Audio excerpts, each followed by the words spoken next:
The X-Files Season 7 Review. Hello and welcome to another video. Season 7 of The X-Files ran from November 1999 to May 2000 and consisted of 22 episodes. It starred David Duchovny and Gillian Anderson in their 7th season as Special Agents Fox Mulder and Dana Scully, although big changes were soon to be afoot. The series began with the two-part The Sixth Extinction, which followed up from the previous season's finale. Now, I loved Season 6 for the most part. However, I consider the season finale, Biogenesis I think it was called, to be one of the absolute worst of the season, and just really boring. Unfortunately, that continues in this two-parter. To me, this is one of the... I'm not a particular fan of the mythology stuff these days, but the opening two-parter is one of the absolute worst. It's just incredibly boring and uninteresting. And this whole kind of side thing of were we part alien and all this stuff, it's not that interesting, and it feels like we're kind of going on a detour down a blind alley because we've reached a point in the mythology where the next step would actually be, considering what happened in Season 6 with the destruction of the conspiracy, it feels like the next step would be actually invasion, but they can't do that because that would change the show completely. So we're now just kind of busking and making shit up. Yeah, I'm not a big fan of Extinction Parts 1 and 2. The most interesting stuff is in the second episode, the stuff with Mulder's kind of fantasy dream life nightmare stuff. That's mildly entertaining. The rest of it, just absolutely snooze-worthy stuff. It's a pretty bad start to what would be, in my opinion, the worst season of the X-Files to date, and one of the two worst seasons, at least, of the original run. The next episode is Hungry, which is a Monster of the Week. And the gimmick is that this is basically told from the point of the view of the monster, who is a young man who finds himself with unusual cravings to eat people, basically, because he's not quite human himself. This is an interesting enough premise. It's not executed particularly well. It's mildly amusing. It's certainly no better than the first two episodes, but it just falls a little bit flat. The next episode is Millennium, which was the title of the Chris Carter's, I wouldn't call it a spin-off, but Chris Carter's other Bindtist show, which starred Lance Henriksen as Frank Black. It was sort of a serial killer show with a different mythology of its own. This basically brings back Lance Henriksen as Frank Black after that show was cancelled after 3 seasons, in an attempt to kind of give closure to it.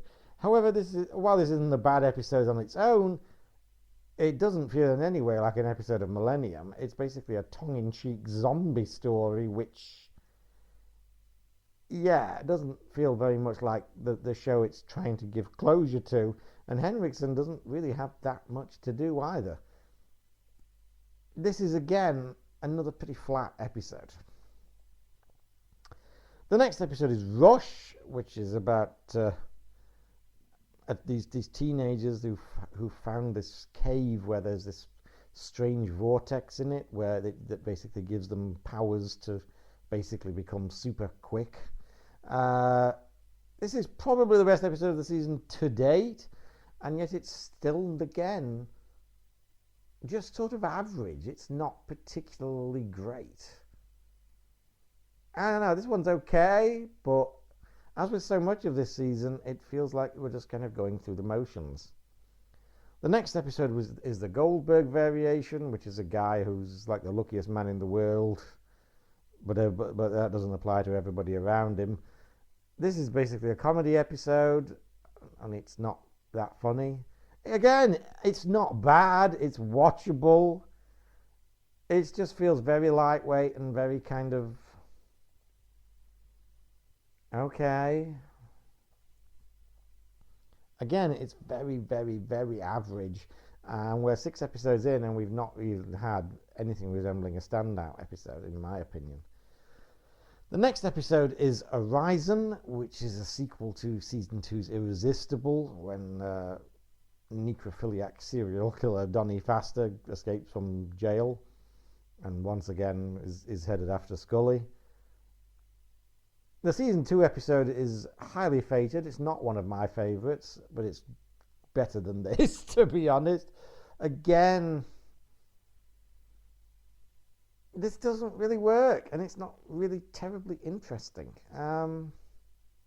Faster is still creepy, but I don't know what it is about this season. It's just they can't seem to pull anything magical out of their bottoms this year. The next episode is The Amazing Malini, which is a fun episode. Again, this is probably the best episode so far, but it doesn't really seem to be an X-Files. It's more like an episode of Jonathan Creek, where these small-time magicians are pulling off an elaborate con, and there's all kinds of illusions and tricks and all the rest of it. It's a fun episode. It's very entertaining. Again, it's probably the best episode to date, but it doesn't really feel much like the X-Files, really. The next episode is Signs and Wonders, which is clearly an attempt to do an old school episode. This is much more kind of old-fashioned horror. Somebody who can basically get snakes to kill people on his behalf, etc., etc. Unfortunately, it's really, really bad.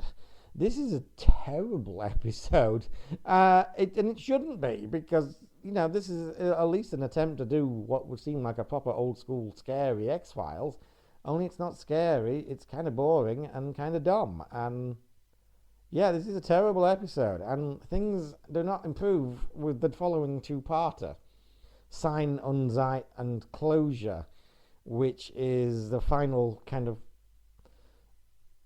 completion of the Samantha Mulder storyline, and a really, really terrible one.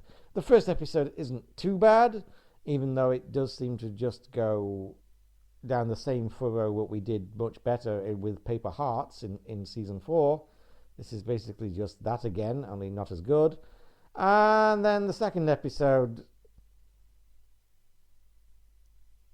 well, we find out she was taken by the fairies or something. It's excruciatingly awful and bad and cringe, and you've literally got to be fucking kidding me. I say again, I don't know what was wrong with the answer that we got in the Season 5 premiere, which Carter then just later bizarrely threw away, where we found adult Samantha. That scene between her and Mulder was very real, very painful, very emotional, and to just kind of toss it away by, oh no, she was actually just another clone, and then present us with this horse shit. I'm sorry, this is probably the worst. Close is probably the worst episode of the X-Files, at least to this point, although there's still at least one more this season that is a close second. It's appalling. It really is. It's like, really? 7 years and this is what you give us? I really don't understand why they couldn't have just carried on with that and maybe slowly but surely brought Samantha into the story more. It would have made more sense. And I thought that was actually a really good scene and a really good development, and to just toss it away and give us this shit, why? Moronic is the word that springs to mind. The next episode is Ex-Cops, and finally we have an episode that I would go to say is a freaking classic. We're 12 episodes in, and we finally get an absolute 100% A-grade X-Files episode. As the title suggests, this is basically a crossover. This is an episode of Cops, basically, that Mulder and Scully are in. And it's filmed as though it's an authentic episode of Cops. It's hilarious, exhilarating, scary, very imaginative, very well done. In my opinion, absolute bona fide classic. They could still do it, but we don't seem to be getting it this very often this season. But yeah, love this episode. Absolute classic. Still wonderful fun. 24 years on. Good God, I'm old. Oh God. The next episode is First Person Shooter, which is a sci-fi writer co-written by SF author William Gibson, who wrote season 5's Kill Switch, which was much better than this. This is about a VR game where there's a female character in it who starts killing people somehow. This is terrible. Laughably bad, laughably stupid. It's genuinely baffling that. I mean, I've never read any of his stuff, but I understand he's a respected SF author, and Kill Switch was pretty good. So I'm baffled as to how he came up with something as terrible as this. This is an awful episode. The next episode is Thief, which is a story about a doctor and his family who find themselves the target of a guy who's using voodoo to get revenge. This is an excellent episode, one of the 2 best episodes of the season, I would say, up there with Ex-Cops. This feels like an old school kind of season 1 style episode, only unlike Signs and Wonders, this is an awesome episode. Very scary, very gripping. Some really memorable scenes. The microwave scene is unforgettable. And a really scary climax where Scully finds herself being victimized by voodoo as she's trying to protect what's left of this family. Really scary episode. Why couldn't we have had more like this season is the question. The next episode is Enemy, which is a cigarette smoking man episode and a Scully episode. I find this a bit dull. I know some people like it. I just feel he's kind of manipulating her, and I don't really find it that interesting, to be honest. It's okay. It's not terrible. In a better season, this would just, again, it would pass muster. As it is, it just seems like another vaguely dull episode. The next episode is Chimera, which is a missing woman, and there seems to be some kind of supernatural element to it. I actually quite like this episode. I never hear anybody talking about it. I don't think anybody regards it as a classic. I actually think Chimera is a pretty solid episode. Again, this feels like a season 1 kind of throwback, but in a good way. It's not as good as Thief or anything, but it's a pretty solid, creepy episode, and very X-Files and very watchable. Again, more like this, and I would be a much bigger fan of this season than I actually am. The next episode is All Things, which is written and directed by Gillian Anderson and proves very much that Gillian dear stick to the day job. This is awful. This is basically like a soap opera episode or something. Me and my brother both kind of looked at each other after we'd watched that and like, what the hell was that? Because it was not an episode of the X-Files. It's incredibly boring, incredibly pointless, and it's not an episode of the X-Files. Yeah, don't give up the day job, Gillian. That's all we're saying. Oh, and the next episode, I should probably have said three great episodes this season. The next episode is Brand X, which I think is a terrific episode, where lots of people start dying in a horrific manner involving killer bugs and a new brand of cigarette. This one guest stars Tobin Bell, who's now infamous as Jigsaw in the Saw horror movie series, and he's kind of the bad guy in this, sort of. This is a great episode. It's really scary, gross, horrific. Again, this feels like a season 1 or season 2 episode, but a really, really good one and great stuff. Again, only a shame we couldn't have had more. The next episode is Hollywood AD, which is about a movie that's being made based on an X-Files case that actually was investigated by Mulder and Scully, and we get kind of a mix-up between the actual case and the Hollywood version. It's written and directed by David Duchovny, like Season 6's Unnatural. This isn't as good as The Unnatural. It's still better than Gillian Anderson's effort, frankly, because it's clearly an X-Files episode, and it has a sense of humour, which and is not incredibly boring, but it's not particularly great. Yeah, a C for David this time around, lads.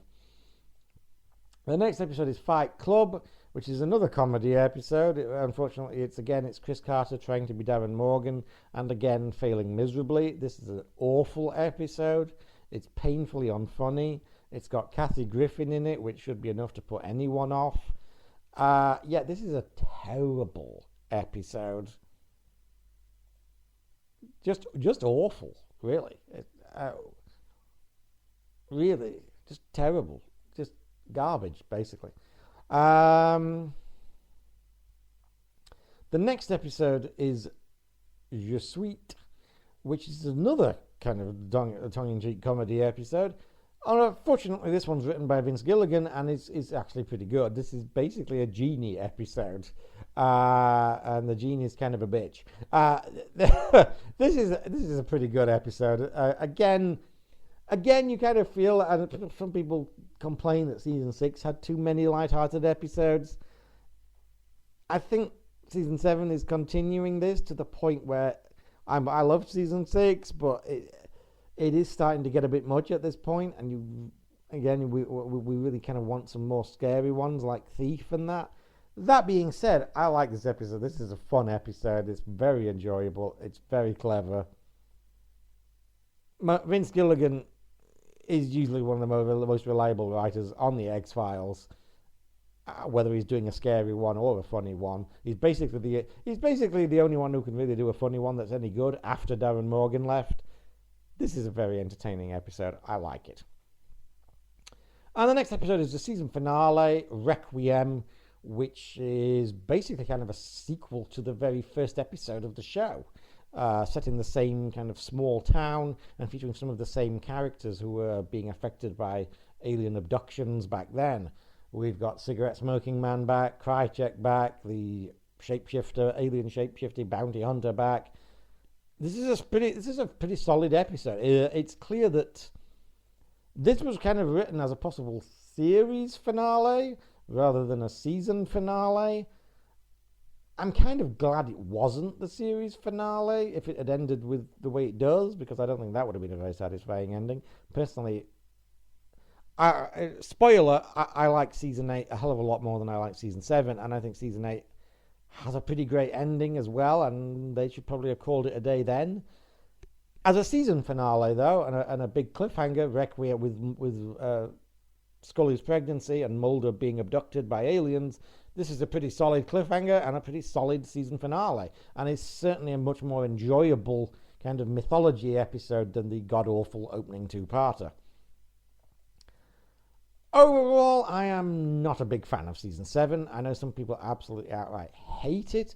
I wouldn't go quite that far, as there are a handful of episodes that I really like Ex-Cops, Brand X, Thief, and a couple of others that are decent enough, like Je suis and Chimera. But there's no doubt this is the absolute weakest season of the show to this point. And maybe it's a good thing that season 8 basically had a big shake-up. Because, again, spoiler alert, I really like season 8, and it's certainly a vast improvement on this. It just feels like they're kind of out of steam and out of ideas at this point. Whereas because of the challenges they were thrown in season 8, they kind of bucked their game up again. But that's just my opinion. Anyway, I'm not a big fan of season 7, and yeah, it's one of the 2 worst seasons of the original run. I can't bring myself to give it anything higher than a C- at best.